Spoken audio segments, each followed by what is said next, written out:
हाय अस्सलाम वालेकुम, नमस्कार, सत श्री अकाल, केम छो। आपका स्वागत है नेचर लवर सादिया में।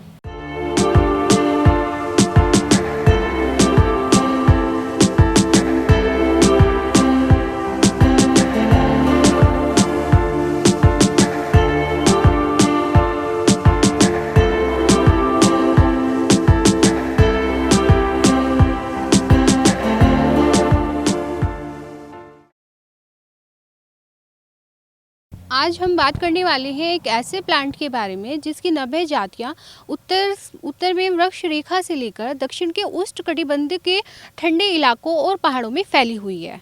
तो आज हम उसके बारे में आपको उसका परिचय देंगे, उसके प्रकार के बारे में बताएंगे कि प्लांट के कितने प्रकार होते हैं एंड उसकी बीमारियों के बारे में हम आपको बताएंगे। हम बात कर रहे हैं पाइन यानी चीड़ प्लांट के बारे में। यह पृथ्वी पर सीधा खड़ा रहता है। इसकी जो शाखाएं होती हैं, इन्हीं शाखाओं से एक प्रशाखाएं निकलकर एक शंखाकार बॉडी की रचना बनाती हैं। इसकी 115 प्रजातियां पाई जाती हैं। ये 3 से 80 मीटर तक लंबे हो सकते हैं। चीड़ के जो ये वृक्ष होते हैं, ये पृथ्वी के उत्तरी गोलार्ध पर पाए जाते हैं। कम उम्र के छोटे पौधे में निचली शाखाएं दूर तक अधिक फैली होती हैं और जो ऊपर की शाखाएं होती हैं वे कम दूर तक फैली होती है, जिससे ये एक पिरामिड की संरचना बनाते हैं। पुराने होने के कारण इनका सामान्य आकार जो है वो पिरामिड जैसा हो जाता है। और जो पुराने वृक्ष होते हैं, पुराने जैसे वृक्ष हो जाते हैं, तो उनका आकार जो धीरे धीरे ऊपर से ना एक गोलाकार की संरचना बनाता है। और जो जैसे कि आपके जंगल होते हैं, जंगल में जो ये वृक्ष लगे होते हैं, तो वह एक जो उनका नीचे का हिस्सा होता है वो एक शीघ्र एक घेरा जैसा हो जाता है। और इनका जो तना होता है वो काफ़ी सीधा ऊंचा स्तंभ की तरह होता है। और जो इनकी जो छाल जो होती है वो मोटी और खुरदरी टाइप की होती है।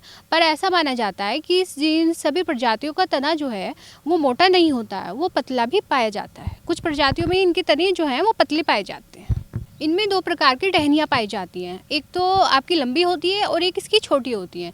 जो लंबी होती है उन पे एक शल्क पत्र होते हैं और जो छोटी होती हैं वो एक जैसे आपकी सुई होती है, सुई जैसी जो नुकीली पत्तियाँ होती हैं वो एक टहनियों से एक गुच्छे टाइप में आपकी निकलती हैं, जिससे आपका जो छोटी टहनी है उसमें आपका गुच्छा टाइप का टहनियों से शाखाएँ निकलती हैं।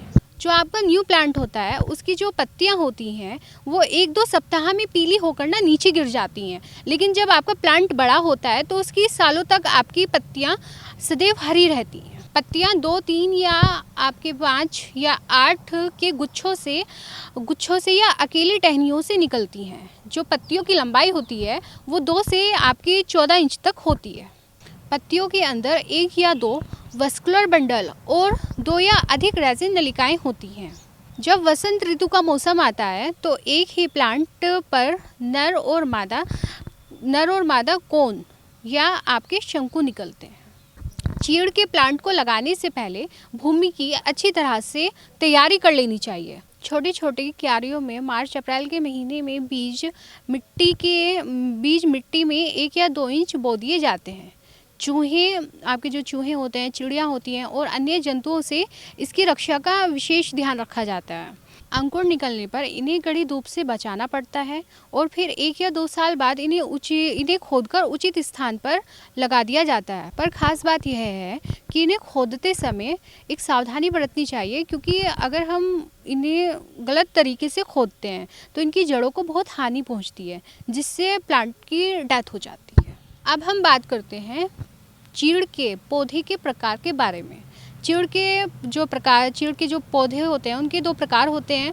एक तो होता है कोमल या सफ़ेद, दूसरा होता है कठोर या पीला चीड़। कोमल या सफ़ेद चीड़। कोमल चीड़ की पत्तियों में एक वस्कुलर बंडल पाया जाता है। वसंत और सूखे मौसम की बनी लकड़ियों में विशेष अंतर नहीं होता है। कठोर या पीला चीड़। कठोर या पीले चीड़ में एक गुच्छे में अथवा 2 या 3 पत्तियां होती हैं। इनकी वसंत और सूखे जो ऋतु की लकड़ियों में कोई अंतर नहीं होता है। चीड़ की लकड़ियां काफ़ी आर्थिक महत्व होती हैं। विश्व का सबसे उपयोगी लकड़ियों का लगभग आधा हिस्सा चीड़ प्लांट को जाता है। अनेक कार्यों में, जैसे आपका पुल निर्माण हुआ या रेलगाड़ियों की जो पटरियां होती हैं, और जैसे आपकी कुर्सी होती है, मेज़ होती है, संदूक होते हैं और खिलौने होते हैं, उनमें इनका उपयोग किया जाता है। अब हम बात करते हैं पाइन प्लांट की बीमारियों के बारे में। पाइन प्लांट में 2 तरह की बीमारियां पाई जाती हैं। जो सबसे फर्स्ट होती है वो होती है कि सफ़ेद चीड़, ब्लस्टर, रतुआ, और सेकंड जो होती है आर्मिलेरिया, जड़ सड़न। और इन रोगों से मुक्ति पाने के लिए मार्केट में अनेक प्रकार के मेडिसिन उपलब्ध हैं। आज के एपिसोड में इतना ही। हमारे चैनल नेचर लवर साथिया को लाइक, सब्सक्राइब, कमेंट करना ना भूलें।